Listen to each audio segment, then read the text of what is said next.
नमस्कार दोस्तों, मैं सुरेंद्र कुमार भारत आपके सामने आपके अपने YouTube चैनल पॉलिटी लाइव में एक और नई सीरीज लेके पेश हुआ हूँ।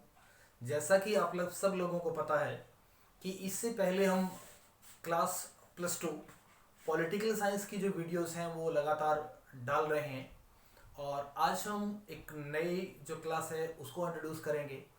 जैसा कि लॉकडाउन की वजह से सबसे ज़्यादा जो फोकस करूँगा मैं अभी क्लासों में, जो आने वाली मेरी क्लासेस है वो क्लासेस जो इस साल बोर्ड के एग्ज़ाम को फेस करेंगी। ऑलरेडी +2 क्लास का जो हमारा जो कोर्स है वो चल रहा है और आज से ही हम बात करेंगे उन बच्चों के लिए जो 10th क्लास में इस साल हैं। और 10th क्लास में मैं जिस सब्जेक्ट को आपको टीच करूँगा वो है सोशल साइंस, सामाजिक विज्ञान। तो चाहे कोई बच्चा एनसीईआरटी पढ़ रहा है या फिर कोई दूसरी बुक पढ़ रहा है या वो किसी भी बोर्ड में है, चाहे वो सीबीएसई बोर्ड को फेस कर रहा है या फिर वो हरियाणा बोर्ड से है या वो हरियाणा ओपन से है, तो उन सब लोगों के लिए मैं जो 10th क्लास है उसकी जो भी बुक्स हैं, चाहे हिस्ट्री है, चाहे सिविक्स है, चाहे इकोनॉमिक्स है, चाहे ज्योग्राफी है, मैं उनका जो कंप्लीट जो कोर्स है, कंप्लीट जो सिलेबस है वो कंप्लीट करूँगा। तो आज ज़्यादा देरी ना करते हुए हम शुरुआत करते हैं 10th क्लास के वीडियोस की। तो आज की जो वीडियो होगी वो मैं डिस्कस करूँगा उसमें सिविक्स के बारे में, मींस कि जो पॉलिटी का जो एरिया होता है, पॉलिटी का जो सिलेबस होता है उसके बारे में आज की जो वीडियो होगी वो फर्स्ट वीडियो होगी, जिसे हम डिस्कस करेंगे सिविक्स के या नागरिक शास्त्र के पहले चैप्टर के बारे में। चैप्टर का नाम जो आप सामने बोर्ड पे देख पा रहे हैं, सत्ता की साझेदारी। मीन्स की अगर इसके मीनिंग की बात करें तो सत्ता का मतलब होता है अथॉरिटी या सरकार। साझेदारी का मतलब होता है सरकार के अंदर हिस्सा।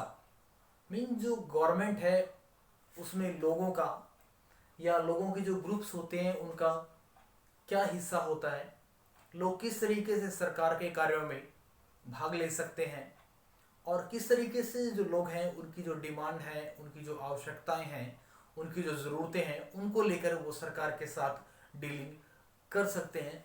इस चैप्टर में जैसे ही हम इंट्रोडक्शन पढ़ते हैं तो दो जो देश हैं, दो जो कंट्रीज़ हैं, उनका नाम सबसे पहले दिया गया है इंट्रोडक्शन में ही। One is Belgium and second one is Sri Lanka. एक है वो श्रीलंका है और दूसरा है वो बेल्जियम है। दोनों की ही कुछ समस्याओं को लेकर कंट्रीज़ के अंदर विवाद है, लोगों के बीच कुछ लड़ाई झगड़े हैं। वो किस तरीके से उन विवादों को फेस करते हैं, किस तरीके से उन विवादों को निपटते हैं, क्यों वो विवाद हैं, क्या कारण है उनके पीछे, उन सब चीज़ों को हम पढ़ेंगे। तो आज हम शुरुआत करेंगे बेल्जियम की। अब सबसे पहले हम बात कर लेते हैं कि बेल्जियम जो है वो दुनिया के किस हिस्से में है या दुनिया के जो महाद्वीप हैं उनमें किस में है। जो बेल्जियम है वो यूरोप महाद्वीप का एक छोटा सा देश है, बहुत बड़ा देश नहीं है।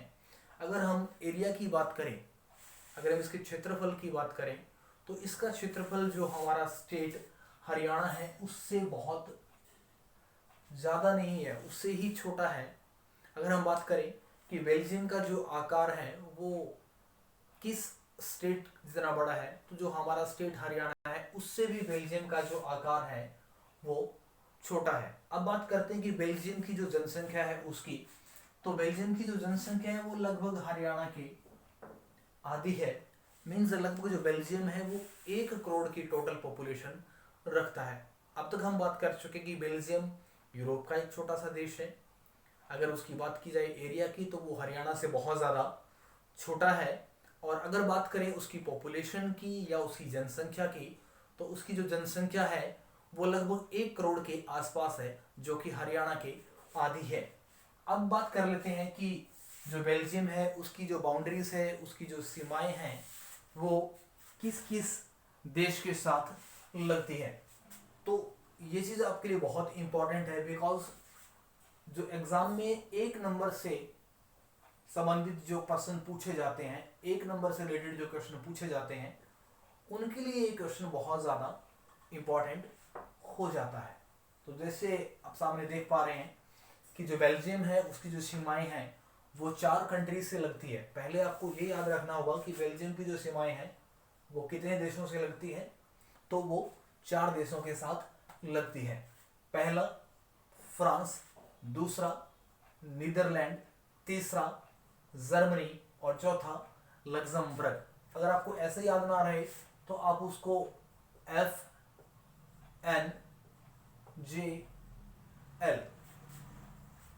सिर्फ अगर आपको ये वर्ड्स याद हो जाएंगे तो भी इजीली आपको याद हो सकता है कि जो बेल्जियम है उसके साथ किस किस किस सीमाएं लगती हैं। 4 कंट्रीज हैं। पहला कंट्री जो है वो फ्रांस है, दूसरा नीदरलैंड है, तीसरा जर्मनी है और चौथा है लग्जमबर्ग। कई बार क्वेश्चन पूछ लिया जाता है कि बेल्जियम की जो सीमाएं हैं वो किन किन देशों से लगती है, तो 1 नंबर के लिए जो क्वेश्चन होता है उसके लिए ये आपके लिए बहुत ज़्यादा इंपॉर्टेंट बनने वाला है। अब अगर हम बात करते हैं कि जो जर्मनी है वो इसके आसपास लगता है, फ्रांस इसके आसपास लगता है, तो बेल्जियम जो है उसके अंदर लोग किस तरीके के हैं, कौन सी भाषा बोलते हैं, किस तरीके का ट्रेडिशन है उनके, तो बात कर लेते हैं वहाँ के लोगों की कि जो बेल्जियम है उसकी जातीय बनावट क्या है। मीन्स वहाँ जो लोग रहते हैं वो कौन है, उनकी कास्ट क्या है, उनकी जाति क्या है, वो किस ट्राइब से बिलोंग करते हैं, या फिर वो कौन सी भाषा बोलते हैं। तो सबसे पहले यहाँ पे देख पा रहे होंगे हम कि बेल्जियम में 59% मीन्स 59% जो लोग हैं वो फ्लेमिश एरिया में रहते हैं, फ्लेमिश क्षेत्र में रहते हैं, और ये लोग हैं वो डच भाषा बोलते हैं। 3 चीज़ें आपको याद रखनी है कि 59% जो लोग हैं वो फ्लेमिश एरिया में रहते हैं, और जो भाषा बोली जाती है उन लोगों के द्वारा वो भाषा बोली जाती है डच भाषा। अब बात करते हैं कि बाकी जो लोग हैं, 40% जो लोग हैं वो वोलेनिया लोग जो एरिया है उसमें रहते हैं, और जो भाषा बोली जाती है इन लोगों के द्वारा वो बोली जाती है फ्रेंच भाषा। 2 के बारे में हम डिस्कस कर चुके हैं कि 59% है वो फ्लेमिश एरिया में रहते हैं और डच भाषा बोलते हैं। फिर 40% जो लोग हैं वो वोलोनियन एरिया में रहते हैं, और ये लोग हैं वो फ्रेंच भाषा बोलते हैं। अब बात आती है कि अगर इन दोनों को हम काउंट करें तो ये 99% बन जाता है। बाकी का जो 1% बच गया वो कौन से लोग हैं। अब 1% जो लोग हैं वो लोग हैं जो फ्लेमिश एरिया में भी रहते हैं और वोलोनिया एरिया में भी रहते हैं। अब ये जो 1% लोग हैं ये लोग हैं जर्मन। अब ये जो जर्मन लोग हैं उनकी जो भाषा है ओबेस है, वो जर्मन भाषा ही बोलते हैं। तो टोटल हमने यहाँ पे 100% है उनको कवर कर लिया है। ये चीज़ आपको बहुत बहुत याद करने की ज़रूरत है, और बहुत बार एग्जाम में ये क्वेश्चन पूछा जाता है। 2 कंट्रीज को हम यहाँ पे याद करेंगे, एक बेल्जियम और एक श्रीलंका, और दोनों में से ही आपका जो फाइनल एग्जाम होगा, बोर्ड का एग्जाम होगा, मैं उसमें डैम श्योर हूँ कि 4 मार्क्स का एक क्वेश्चन पक्का आने वाला है कि बेल्जियम की जो जातीय बनावट है वो क्या है, क्या उसकी समस्याएं हैं, या फिर जो बेल्जियम है उसकी बनावट क्या है, श्रीलंका की बनावट, उनको लेकर एक क्वेश्चन हर बार एग्जाम में देखा जाता है। तो अब हम बात कर लेते हैं बेल्जियम की कुछ दूसरी इंटरेस्टिंग फैक्ट के बारे में, दूसरी कुछ बहुत ही महत्वपूर्ण जानकारियों के बारे में। तो देखिए, अब तक हमने बात की थी कि ओवरऑल जो बेल्जियम है, पूरा का पूरा जो बेल्जियम है, उसमें लोगों की जनसंख्या कितनी है, पॉपुलेशन कितनी है, लोग क्या बोलते हैं, कौन सी भाषा बोलते हैं, कौन से एरिया में रहते हैं। तो अब बात करते हैं हम बेल्जियम की राजधानी की, जो कि है ब्रुसेल्स। ब्रुसेल्स की अगर बात करें तो वहां जो लोग रहते हैं उनमें से 80% जो लोग हैं, 80% जो लोग हैं वो फ्रेंच भाषा बोलते हैं, और बाकी जो बचे हुए हैं यानी 20% जो लोग हैं वो डच भाषा बोलते हैं।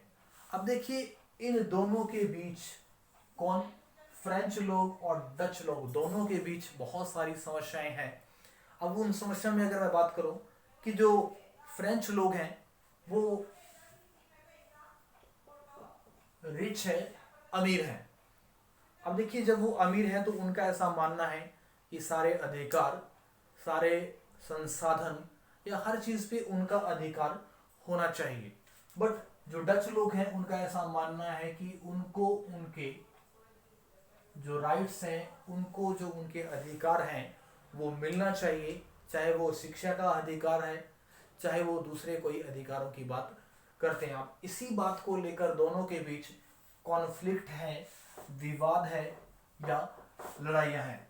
अब देखिए दोनों के बीच जो विवाद था, जो समस्याएं थी, बहुत ज़्यादा बढ़ी, बहुत ज़्यादा हुई और इसी के चलते दोनों के बीच 1950 से लेकर 1960 में यानी इन 10 सालों में दोनों के बीच बहुत सारी समस्याएं आई और इसी समस्याओं के चलते इनके बीच लगातार जो लड़ाई झगड़े थे वो होने लगे। जब लड़ाई झगड़े होंगे तो ऑब्वियस सी बात है कि लोग एक दूसरे को फूल तो देंगे नहीं। ये तो नहीं कहेंगे कि भाई मैं तुझे फूल देता हूँ तो मुझे थप्पड़ मार। ऑब्वियस सी बात है कि जब लड़ाई होगी तो हथियारों का यूज होगा और जब हथियारों का यूज होगा तो लोग मरेंगे। अब इन 10 सालों में चाहे वो डच बोलने वाले लोग थे, चाहे वो फ्रेंच बोलने वाले लोग थे, चाहे वो जर्मन बोलने वाले लोग थे, बहुत सारे लोगों की जानें गई। अब उन्हें ये लगा कि इन 10 सालों में जब वो लड़के थक लिए तो उनको लगा कि यार 10 साल तक हम लड़ते रहे, हमें कुछ नहीं मिला, क्यों ना हम तीनों बैठ के बातचीत करें। अब मान लीजिए कि तीनों 10 साल तक लड़े और 10 साल के बाद उनको समझ में आया कि यार बैठ के भी तो बात को समझाया जा सकता है। तो तीनों ने मान लीजिए कि तीनों ने एक पार्टी की और पार्टी में बैठ के जब डिस्कस किया, पार्टी में बैठ के जब बातचीत हुई उनकी, तो उनको लगा यार ये तो छोटा सा मामला है, आसानी से इसको सुलझाया जा सकता है। सेम यही हुआ, जो तीनों जो पार्टीज थी, चाहे वो फ्रेंच लोग थे, चाहे वो डच लोग थे, चाहे वो जर्मन लोग थे, तीनों ने मिल बांट कर जो समस्या थी उसको हल करने की सोची और उस समस्या को हल करने के लिए उन्होंने क्या किया, जो उनका संविधान था उसमें 4 बार बदलाव किए या चेंज किए। अब उन्होंने बदलाव करना शुरू किया 1970 से लेकर 1993 तक। मीन्स कि इन लगभग 23 सालों में उन्होंने बहुत सारे बदलाव किए अपने संविधान में कि किसको कितनी पावर देनी है, किसको शक्तिशाली बनाना है और किसको शक्तिशाली नहीं बनाना है। तो नीचे मैंने लिखा कि समस्या का हल, मीन्स जो उनके बीच प्रॉब्लम थी, जो उनके बीच समस्या थी, उसको किस तरीके से हल किया गया। तो देखिए जो 4 संशोधन किए गए, 4 जो बदलाव किए गए वो मैंने यहाँ पे लिख दिए। पहला जो बदलाव था वो बदलाव ये था कि जो सेंटर और स्टेट है, जो केंद्र सरकार है, जो राज्य सरकार है, दोनों के अंदर, मीन्स चाहे वो सेंट्रल गवर्नमेंट है चाहे वो स्टेट गवर्नमेंट है, दोनों के अंदर जो मंत्री होंगे उनकी जो संख्या होगी वो समान होगी, मीन्स एक जैसी होगी। और जब भी कोई बिल पास किया जाएगा, जब भी कोई कानून बनाया जाएगा, तो इस बिल के लिए दोनों की सहमति होना जरूरी है कि चाहे वो डच लोग हैं चाहे वो फ्रेंच लोग हैं, दोनों ही मिलकर क्या करेंगे, कोई नया कानून बनाएंगे। और वो कानून तभी बनेगा जब डच लोग और फ्रेंच लोग, इन सब लोगों की सहमति होगी। ये था पहले तरीके का संशोधन। अब बात करते हैं संशोधन नंबर 2 की, कि सेंट्रल सरकार और स्टेट जो गवर्नमेंट थी, मीन्स की केंद्र जो सरकार थी उसको अलग पावर दी गई और राज्य जो था, स्टेट जो था, उसको अलग पावर दी गई। मीन्स जो राज्य सरकारें थी उनको किसी भी काम के लिए बहुत ज्यादा अनुमति लेने की जरूरत नहीं थी कि वो सेंटर सरकार से बार बार कुछ ले, अनुमति ले, बार बार डॉक्यूमेंट उनको भेजे। तो राज्य सरकार को अलग पावर देगी सेंटर सरकार से, मीन्स की थोड़ा सा आजाद रखा गया राज्य सरकारों को, ताकि वो अपने काम को ढंग से कर सके। ये था सेकंड संशोधन। अब बात करते हैं थर्ड की, कि तीसरे प्रकार का जो संशोधन था वो किस तरीके का था। अब वो करें कि जो उसकी कैपिटल थी ब्रुसेल्स, उसमें जो सरकार होगी वो एक अलग तरीके की सरकार होगी, और जो अलग तरीके की सरकार जो होगी, मीन्स राजधानी में जो सरकार होगी उसमें चाहे फ्रेंच बोलने वाले लोग हैं या फिर डच बोलने वाले लोग हैं, उन दोनों को समान अधिकार दिए जाएंगे।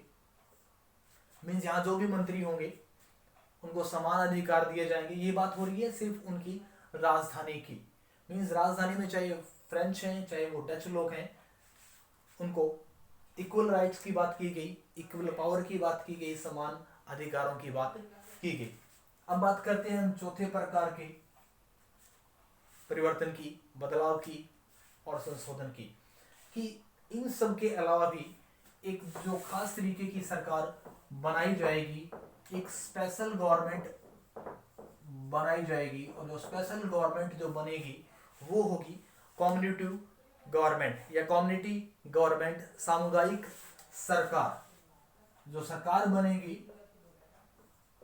वो होगी सामुदायिक सरकार। जो सामुदायिक सरकार होगी उसको चाहे वो जर्मन बोलने वाले लोग हैं चाहे वो डच बोलने वाले लोग हैं, वो सारे लोग इस सरकार को चुनेंगे। मीन्स इस सरकार का जो चुनाव होगा उसमें सारे लोग भाग लेंगे, चाहे वो डच बोलने वाले हैं चाहे वो फ्रेंच बोलने वाले हैं। और ये जो सरकार होगी वो स्पेशली काम करेगी तीन चीज़ों पे। वो तीन चीज़ें कौन कौन सी होगी? पहली होगी कि कल्चर को प्रमोट करना, मीन्स उनकी जो संस्कृति है उसका विकास किया जाएगा। दूसरा मैं अगर बात करूं कि उनके लिए जो एजुकेशन होगी, उनके लिए जो शिक्षा होगी, उसके लिए कम्युनिटी जो गवर्नमेंट है वो काम करेगी कि शिक्षा कैसी होनी चाहिए, किस तरीके के स्कूल होने चाहिए, कॉलेज किस तरीके के होने चाहिए, कैसा उनके अंदर पाठ्यक्रम होना चाहिए। और थर्ड जो काम होगा वो होगा लैंग्वेज को लेकर, भाषा को लेकर। मीन्स की जो फोर्थ तरीके का जो अमेंडमेंट किया गया, परिवर्तन जो किया गया, उसे बोला गया कि एक सरकार बनेगी जिसको चाहे डच बोलने वाले हैं चाहे वो फ्रेंच बोलने वाले हैं, वो लोग उस सरकार को चुनेंगे। जो सरकार चुनी जाएगी वो कहलाएगी सामुदायिक सरकार। और सामुदायिक सरकार स्पेशली तीन चीज़ों पे काम करेगी: कल्चर के ऊपर, संस्कृति को डेवलप करने के लिए कि उन लोगों के ड्रेसअप कैसा हो, वो कपड़े कैसे पहने, इसके साथ साथ उनके त्यौहार कैसे हो, इस तरीके से वो उनको सेलिब्रेट करें। इसके साथ साथ उनकी शिक्षा कैसे हो, और जो थर्ड है वो है उनकी भाषा। तो ये सब कुछ था बेल्जियम के बारे में कि बेल्जियम में किस तरीके की सरकार थी, बेल्जियम में क्या क्या समस्याएं थी, और बेल्जियम ने बड़े ही अच्छे ढंग से जो अपनी समस्याएं थी उन सब को हल कर लिया। तो उम्मीद है आज की वीडियो आपको बहुत पसंद आएगी, और कल जो हम डिस्कस करेंगे इस सीरीज में वो हम पढ़ेंगे श्रीलंका के बारे में कि श्रीलंका की क्या समस्याएं हैं, क्या श्रीलंका भी बेल्जियम की तरह इस तरीके से उन्होंने संविधान में संशोधन किए या उन्होंने नहीं किए, क्या उनकी आज भी समस्याएं बनी हुई हैं या फिर उन्होंने अपनी समस्याओं को सुलझा लिया है। अगर आपको मेरी वीडियो अच्छी लगी हो तो इसे लाइक करना, सब्सक्राइब करना ना भूलें, और हाँ, मेरी वीडियो उन लोगों तक ज़रूर पहुंचाएं जिन लोगों को इसकी ज़रूरत है। जय हिंद, जय भारत।